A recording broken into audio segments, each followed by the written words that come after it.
Welcome to Real People, Real Stories podcast. I'm Rena, your host, and today I'm presenting you another real life story. My guest is Dave Letterfly Knoderer. Dave devoted more than 3 decades to classical horsemanship, studying with top trainers while building a parallel life as an artist, performer, and author.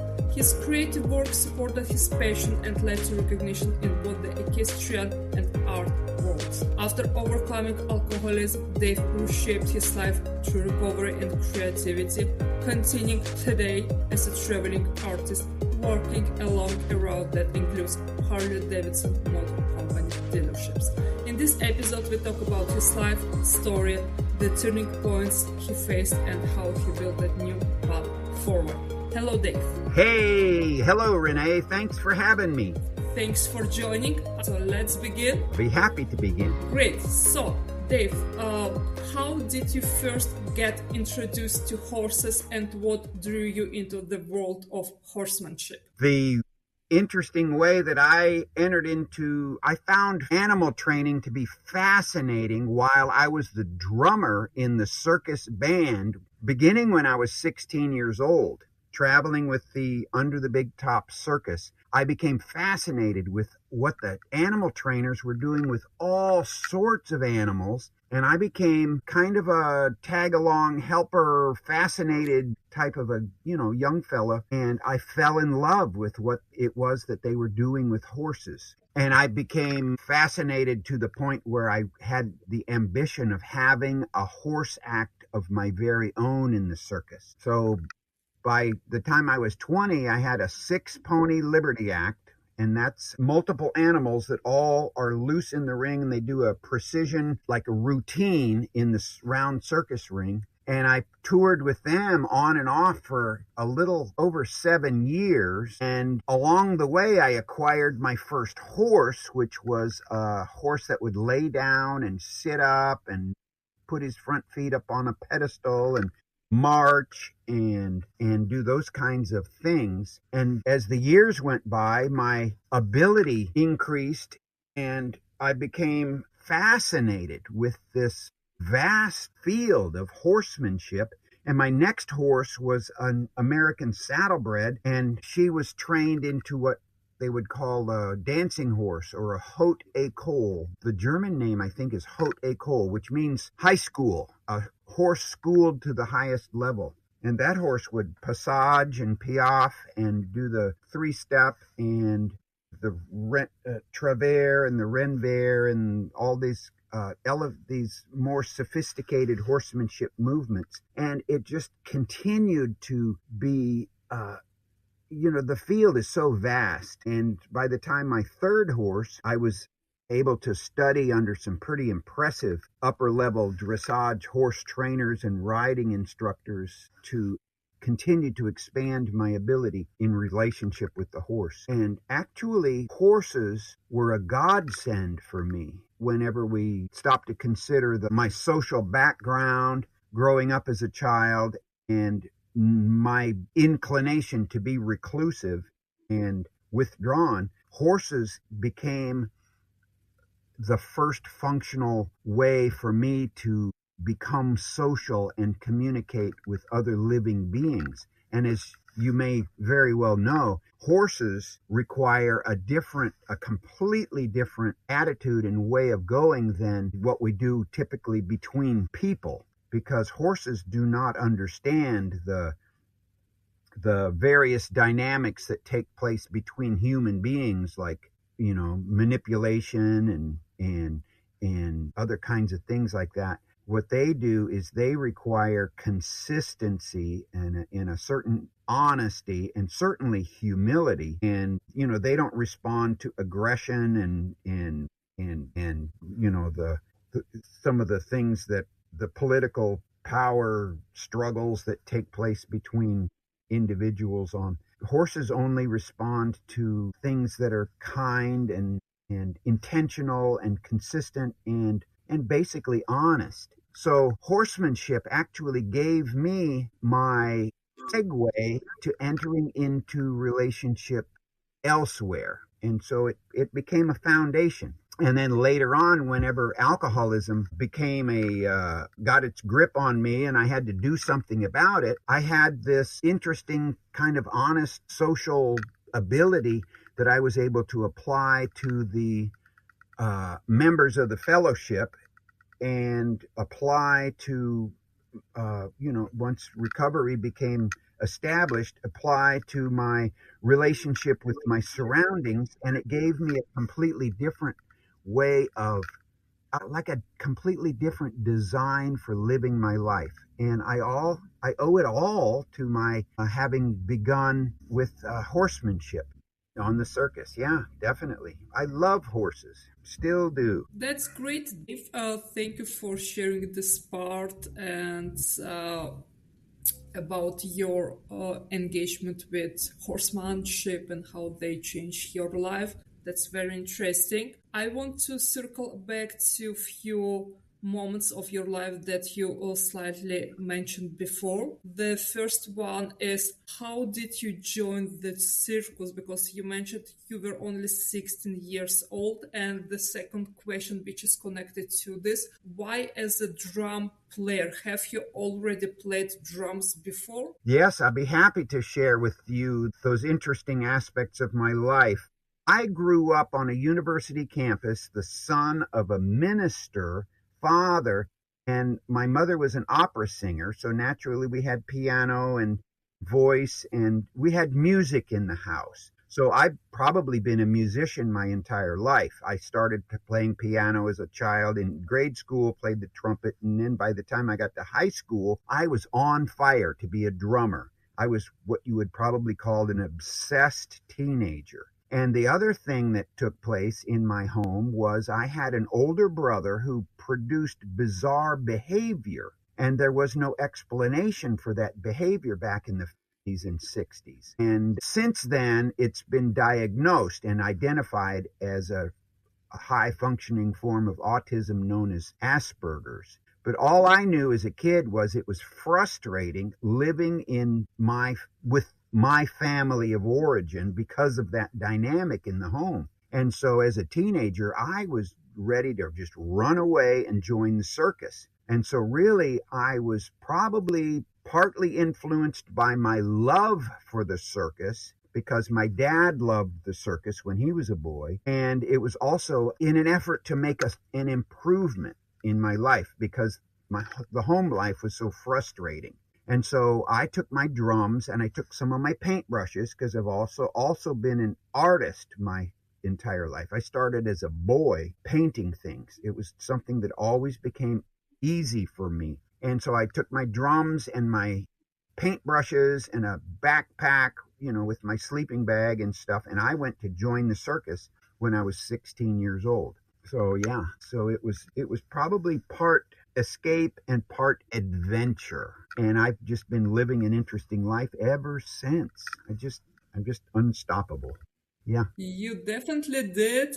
Follow-up questions. You mentioned at 20 years old you got your first horse. Just to clarify, use this horse to create your own act in this circus or somewhere else? Well, I'll be happy to disclose even more about that. As part of the circus community, when my fellow circus personnel started to notice my fascination with horse training, I was encouraged to go during the off season to Oklahoma to have a conversation and to possibly open up an opportunity to begin to learn horsemanship from a horse trainer who was retired and living in Oklahoma.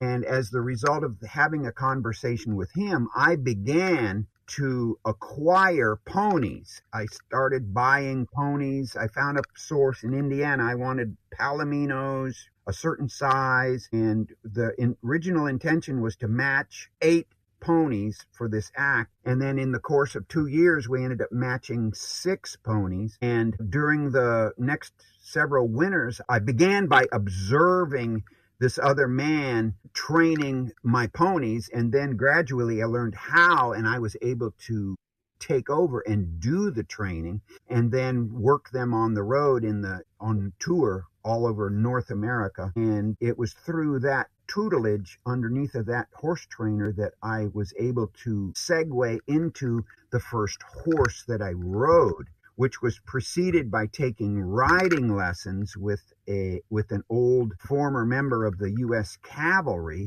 who was retired in Michigan. I started taking riding lessons so that I could learn the proper way of sitting on a horse. And then I was able to go to Oklahoma, where this man had this young horse that he had been working with.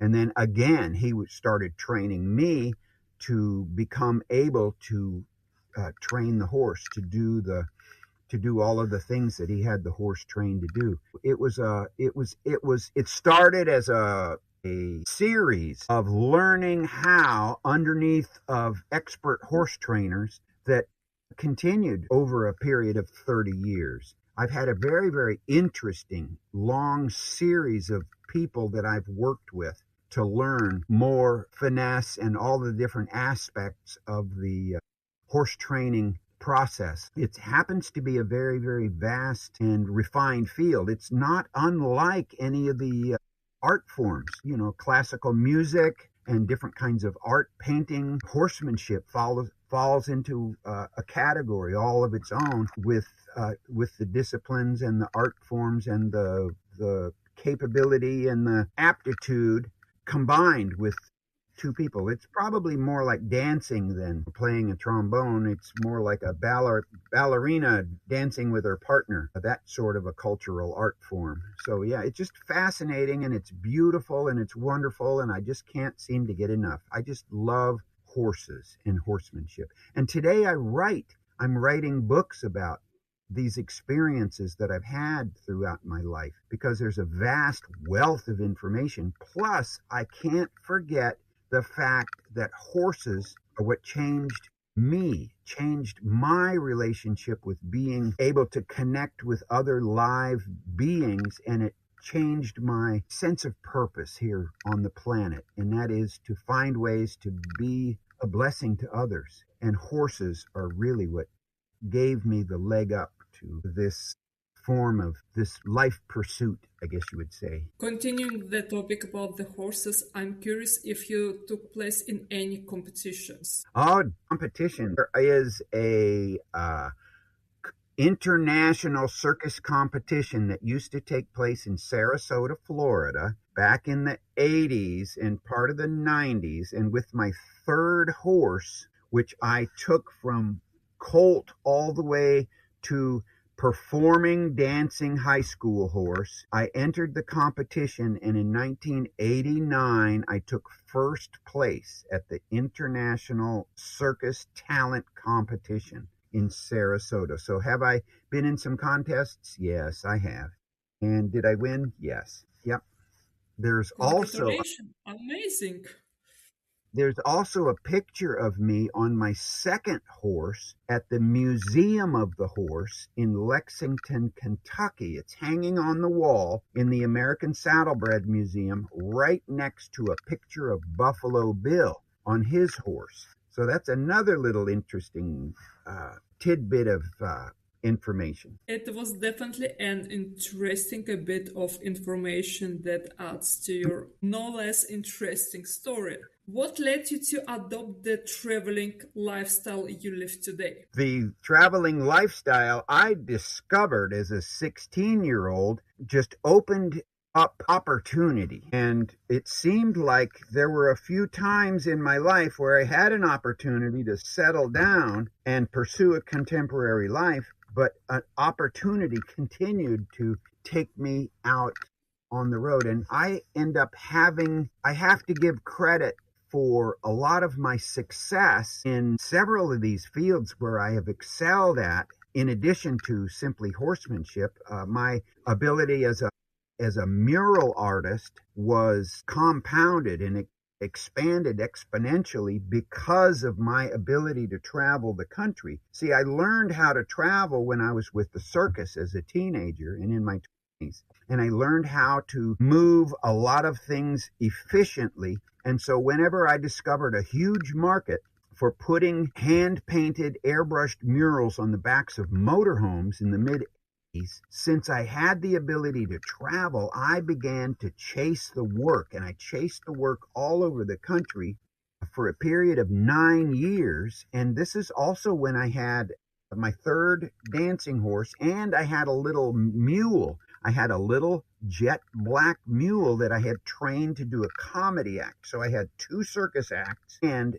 I discovered this huge market for doing artwork on the outsides of motorhomes. And because of this ability to travel, I was able to accomplish a whole series of beautiful artworks on motorhomes in between these tours with the horse and the mule. So traveling, even today, I still have a route where I travel between Harley-Davidson dealerships, where I provide the service and the entertainment as an artist to the people who attend the different motorcycle dealerships, and I provide a custom, one-of-a-kind, every kind of decoration, custom paint option that you can think of for the customers, for the people who own and enjoy the motorcycling culture. And travel is a big part of why I am able to not only serve a large clientele, but also I'm able to enjoy being in nice weather, Florida in the winter, way up north in the summer, and enjoy a life of adventure. You know, it's certainly interesting that I get to live the dream and travel the country, make people happy with what it is that I enjoy doing. It's just a very, very gratifying life. So, and travel is part of it. And there are a lot of people out there who have the desire. They just wish they could get out there and travel. And I haven't known anything except living and loving and enjoying a creative life out there on the road for pretty much most of my career. To me, it's just, that's the normal, is to travel around and enjoy an invigorating life. I bet you visited all the 50 states in the USA. Not quite. I have been all over 32 of the states in the United States, and I've seen half of Canada. I've been all over the central 5 provinces of Canada during my career as not only a circus performer, but as a mural artist. So yeah, I have not yet been to the Northwest. I haven't been to BC. I haven't been to the Maritimes. So there's still more travel in me. Sounds like a good plan for the future. And yeah. You mentioned briefly Harley-Davidson dealership. I read that you have some 7-month route. So can you tell us about your annual route working with Harley-Davidson? How did that start, and what's it's like traveling and creating along that path? I'd be happy to tell you about that. My experience with Harley-Davidson actually started back in the building era. Back in the late 90s, Harley-Davidson was encouraging all of their dealerships to build grand, big, brick and mortar retail sensational situations for the motorcyclists to come to. I just so happens that one of my motorhome customers had a dealership that he was building, and he wanted me to come to his store and paint murals on the inside and the outside of this big dealership building.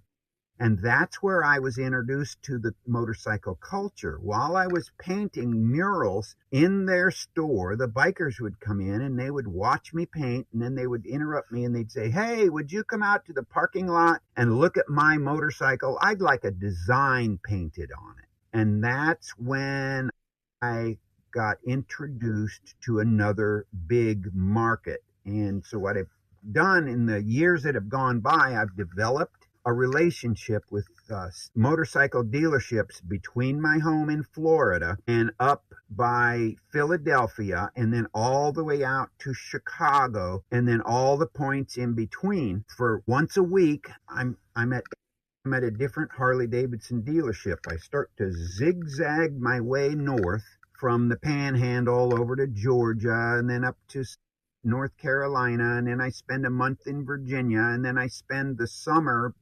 all over Pennsylvania, Maryland, and Delaware, New Jersey, and then I go all the way out to Chicago and Indiana, and I like to spend the entire month of August in Michigan. And as many of you know, the month of August in Michigan is got to be the absolute best place to be in the entire country. And so then after Labor Day, I'm back on the East Coast, around Maryland and Virginia, and then I start zigzagging my way back, and I'm by Halloween, I'm north of Atlanta, and then I'm zigzagging my way down, and then I get to spend the winter in Florida. So it's a life that I love. Right. I'm trying to understand. So, Harley-Davidson, amazing story, very unique and artistic. But why is this route specific 7 months? Is it connected to something, to some event, to some activity, or? I think it's mostly environmental. I'm following the weather. As soon as it starts getting hot in Florida, I start moving north. And like the snowbirds, they spend the winter in Florida and then they go home and spend the summer at their homes up north. It's pretty much that sort of a pattern, which is a pattern that I learned with the circus. The circus years ago, we would open in the spring in Florida, and we would work our way north and spend the summer up in New England or out in upstate New York or out in the Midwest. And then in the fall, we would zigzag our way back down and stuff. So it's probably related to the migrating birds. You know, they fly south for the winter. That's probably what it's related to more than anything else. Plus, there's no sense in being up north in the wintertime because the motorcyclists are not riding their motorcycle when they got snow up to their fanny. So part of it is practical, and I like to stay in the nice weather. Yeah. Right. That was obvious reason I should have thought myself about this. Okay. Yeah. So, before we finish, what's the one thing you'd like listeners to take away from today's conversation? What I would like to do is encourage all of your listeners to probably take a second look at the way that they're maybe living their life, or maybe even their attitude about their life. Because the truth of the matter is, there is a wonderful way to live your life no matter where you are. And a lot of it has to do with our attitude, and especially an attitude that includes gratitude for what it is that we've been given. Plus, there was a spiritual hero that taught that we must have the attitude of a child. And as children, we are all innately curious. So that means that if I can wake up today and I can be curious about my surroundings, that means I get to have a different experience than if I wake up in the morning and I groan, oh dear, now I gotta do this again. I gotta drive to work and stare at the clock and all that kind of stuff. And so I think that not only is curiosity an essential part of living an interesting life, but especially play. I want to encourage all your listeners to play and have fun with what it is that we are immersed in today. Because it's just like with my background, my interesting background that has taken me all of these different places during my career. It's all been a part of what it took for me to accumulate the wisdom that I have today. And as I remain grateful, that means I'm giving my ability to review all of the events that have taken place in my life with a new perspective, and I can uncover that a whole lot of these challenges that occurred during my life, even though they weren't any fun when I was going through them, were the exact same thing that ended up providing me with my next opportunity. And those opportunities ended up becoming the next chapter, the next chapter, the next chapter as my career and my life continued to evolve. So I would encourage all of your listeners to stop and appreciate where you are right now, become curious, and go ahead and step fearlessly forward into the unknown in order to find a life that you love even more than you, because that's what we've got here. We've got a life that we can love. Oftentimes, all it takes is a simple turnaround. Thanks for listening to Real People, Real Stories podcast. Join us next time for another inspiring story.